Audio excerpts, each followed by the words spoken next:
Salut à tous, je suis ici aujourd'hui pour vous ouvrir mon cœur, pour vous raconter une histoire qui me hante jour et nuit, un enchaînement de décisions qui ont transformé ma vie en un cauchemar dont je ne vois pas la fin. Je ne vais pas révéler mon identité, mais je vais tout vous dire, sans rien cacher, parce que j'ai besoin de vos conseils pour trouver une issue à ce chaos. Ce que je vis me ronge l'âme, et je suis perdu, coincé entre des chemins qui me terrifient tous. Écoutez-moi attentivement, et si vous pouvez m'aider avec vos idées, je vous en supplie, partagez-les avec moi. Ce qui a débuté comme une lutte pour survivre s'est mué en une spirale de honte, de peur et de culpabilité, et je ne sais plus comment m'en échapper. Je viens d'une famille très pauvre, à Abidjan, en Côte d'Ivoire, une ville bruyante où les rues grouillent de vie, mais où la misère est une ombre qui vous suit partout. Mon père était un ouvrier dans une plantation de cacao à la périphérie. Il partait avant l'aube, revenant le soir avec des mains calleuses et une odeur de sueur et de terre collée à sa peau. Ma mère vendait des alocos, des bananes plantains, frites, sur un coin de rue à Treilleville, sous un parasol décoloré par le soleil, négociant chaque franc pour qu'on ait quelque chose à mettre sur la table. J'avais 2 sœurs cadettes, et nous vivions dans une maison en briques de boue avec un toit en tôle rouillé qui tremblait sous les pluies torrentielles et laissait l'eau s'infiltrer comme une cascade. La vie était dure, on mangeait souvent du placali avec une sauce claire, aux poissons séchés, parfois juste un bout de pain rassis quand les jours étaient maigres. Les vêtements neufs étaient un luxe qu'on ne connaissait pas. Je portais les mêmes shorts rapiécés jusqu'à ce qu'ils se déchirent, et mes sœurs partageaient une robe fanée qu'on lavait à tour de rôle. Mes parents se battaient, pour nous, travaillant jusqu'à l'épuisement pour qu'on ait un minimum. Mais quand j'avais 14 ans, tout s'est écroulé. Mon père est mort dans un accident. Une moto l'a renversé sur une route boueuse alors qu'il revenait de la plantation, épuisé après une journée sous un soleil brûlant. Ma mère a tenu bon pendant 8 mois, mais une malaria mal soignée l'a emportée. On n'avait pas les moyens d'acheter des médicaments efficaces, et elle s'est éteinte sur une natte dans notre maison humide, nous laissant seuls. À 15 ans, j'étais orphelin, avec 2 petites sœurs à charge. L'une avait 12 ans, l'autre 9 ans. Ma tante nous a recueillis dans son petit logement à Yopougon. Mais elle avait déjà 4 enfants, et sa maison était un chaos de cris et de manque d'espace. On dormait sur des nattes usées dans un coin de la pièce principale, partageant une couverture trouée qui ne nous protégeait pas des nuits fraîches et humides. J'ai dû abandonner l'école en classe de 3e. Plus de frais, plus d'uniformes, juste la nécessité brute de survivre. Mes rêves d'éducation, devenir peut-être un employé de banque ou un professeur, se sont envolés comme de la fumée. J'ai commencé à travailler comme ouvrier sur des chantiers. Je mélangeais du ciment avec une pelle rouillée, portais des sacs de sable sur mes épaules, jusqu'à ce que mes muscles hurlent de douleur. Tout ça pour 1000 ou 2000 francs CFA par jour.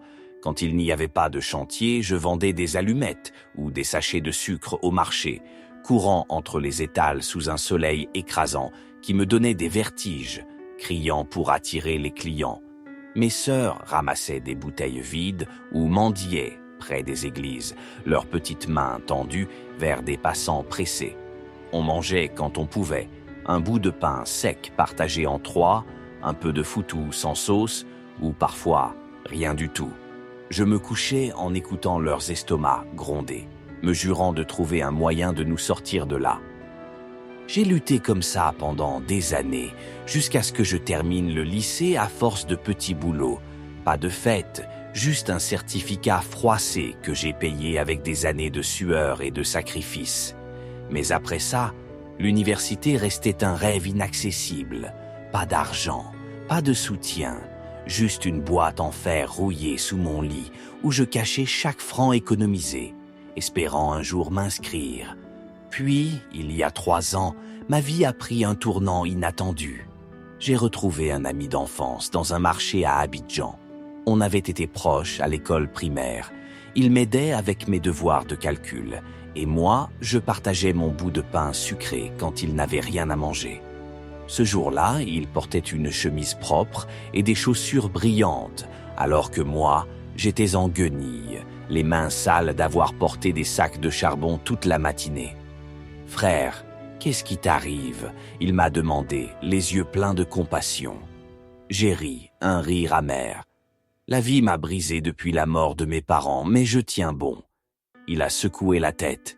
Dieu merci, on s'est croisés. Tu as été là pour moi avant. Je ne peux pas te laisser comme ça. Je vais changer ta vie. J'étais transporté de joie. Cette nuit-là, je n'ai pas fermé l'œil. Je voyais son visage, ses promesses, et je me disais, quelqu'un se souvient encore de moi. Je me suis levé à 6 heures, excité comme un enfant, et je l'ai retrouvé à 8 heures dans un petit café près du marché. Une table bancale, une odeur de café brûlé dans l'air. « Frère, voilà le plan », il m'a dit avec un sourire confiant. « Je vais te connecter à une femme qui va tout expliquer. » J'ai pensé, un boulot? Peut-être garçon de maison ou gardien? J'imaginais un salaire stable, un moyen de payer mes études, de sortir mes sœurs de chez ma tante.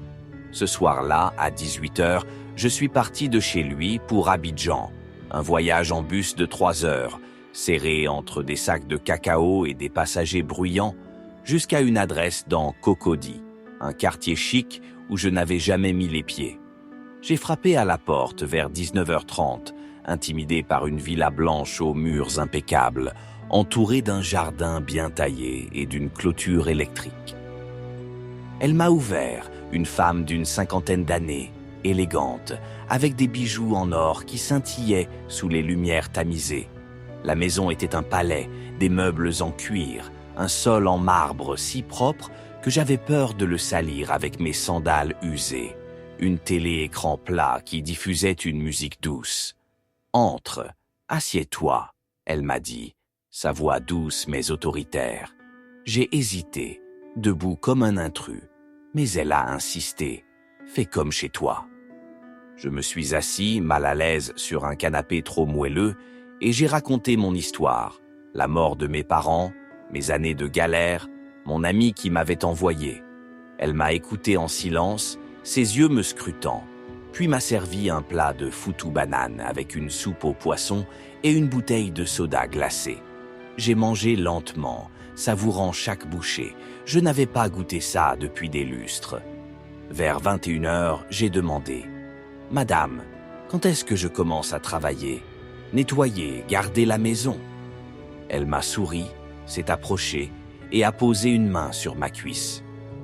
J'ai senti un frisson, pas de plaisir, mais de malaise. Elle a commencé à me caresser, remontant vers ma poitrine, ses doigts traçant des cercles sur ma chemise usée. « Qu'est-ce que vous faites ?» j'ai crié, me levant d'un bond. « C'est quoi ça ?» Furieux, je suis parti en courant, laissant ses rires résonner derrière moi. J'ai repris un taxi-brousse jusqu'à Abidjan et chez mon ami, je l'ai confronté. « C'est quoi ce plan tordu ? Tu m'as envoyé chez une perverse !» Il a haussé les épaules. « Calme-toi, c'est du business. Elle paie bien, fais-le et ta vie changera. » J'étais dégoûté, trahi. Je suis rentré chez ma tante à Yopougon, face à ma misère familière. Un lit dur, une odeur de moisi, mes sœurs dormant à côté de moi. Mais cette nuit-là, je n'ai pas dormi. Elle m'avait offert 1 million pour une nuit. 1 million! Moi qui économisais des centimes, je voyais cette somme danser devant mes yeux. Mon loyer était dû dans 1 semaine. Mes rêves d'université s'évanouissaient. Comment refuser?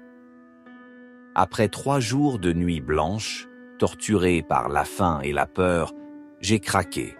J'ai repris le taxi pour Abidjan, retrouvé mon ami et je me suis excusé, la gorge nouée. « D'accord, je vais le faire. » Il m'a souri. « Tu ne regretteras pas. » Il m'a ramené chez elle et cette fois, j'ai cédé.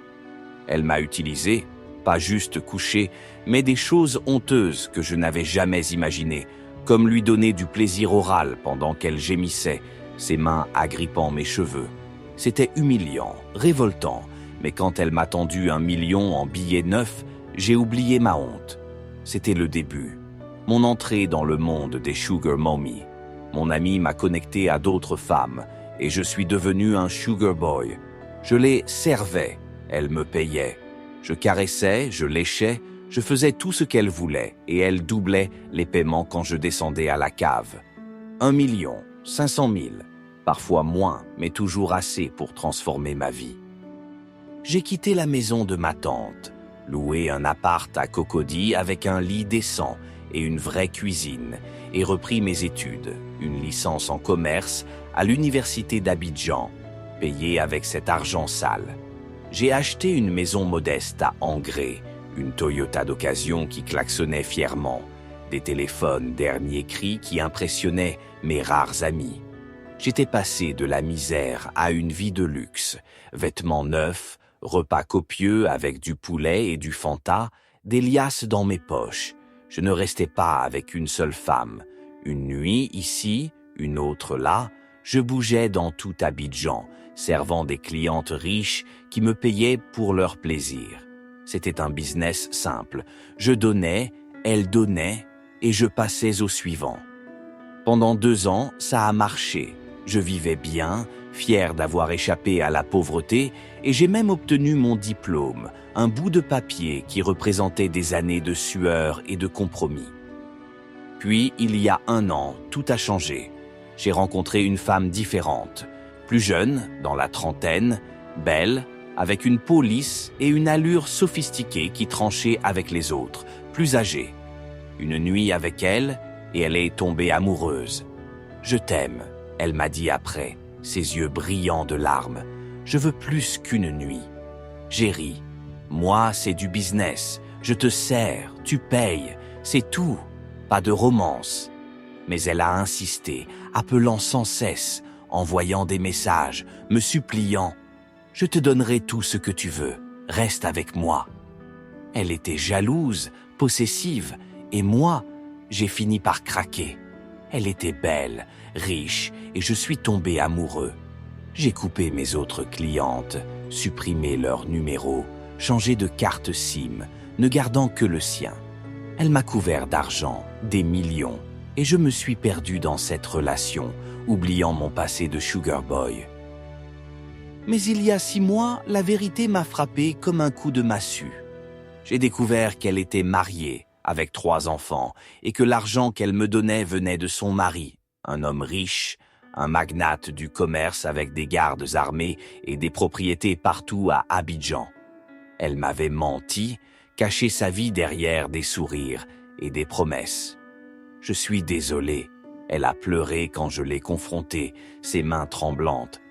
Mais je t'aime, je veux te garder. J'étais furieux, pas juste pour le mensonge, mais parce qu'elle m'avait fait perdre mes clientes. Sans elle, je dépendais d'elle, et maintenant son mari avait coupé les fonds. Comment je fais ? Je lui ai crié, désespéré. Tu m'as fait tout lâcher. Elle a eu une idée folle. On va le tuer, prendre son argent. J'étais horrifié, tuer un homme, mais elle m'a convaincu, jouant sur mon amour, mon désespoir. Pendant 3 mois, on a planifié, des tentatives ratées, des nuits blanches à chercher une faille dans sa sécurité. J'étais fauché, mes économies fondaient, et je devenais fou. Combien de temps encore ? Je lui demandais, exaspéré. Enfin, elle a mis du poison dans son repas, un plat de attiéké et de poisson qu'elle lui a servi avec un sourire. Il est mort cette nuit-là, et elle a joué la veuve éplorée, pleurant devant sa famille. Moi, je pensais qu'on allait vivre ensemble, partager sa fortune. Mais sa belle famille est arrivée, ses beaux-frères, ses oncles, pour réclamer l'héritage. Elle est enceinte de moi maintenant, un enfant que tout le monde croit être de son mari mort. Et moi, je veux mon bébé, pas l'argent, pas les maisons, juste mon enfant. Elle ne dit rien, elle est avec sa famille, loin de moi, et je suis perdu. Je l'aime encore, mais je veux mon enfant hors de cette maison, loin de ces gens. Je suis venu ici pour demander de l'aide. Ne me jugez pas trop, J'ai commencé pour survivre, pas pour tuer. Je voulais juste m'en sortir, mais cet amour m'a conduit trop loin. Maintenant, je suis piégé. Dois-je récupérer mon enfant et risquer tout, peut-être ma vie si la vérité éclate, ou laisser tomber et vivre avec cette culpabilité? Je ne sais pas quoi faire. Aidez-moi, je veux m'en sortir.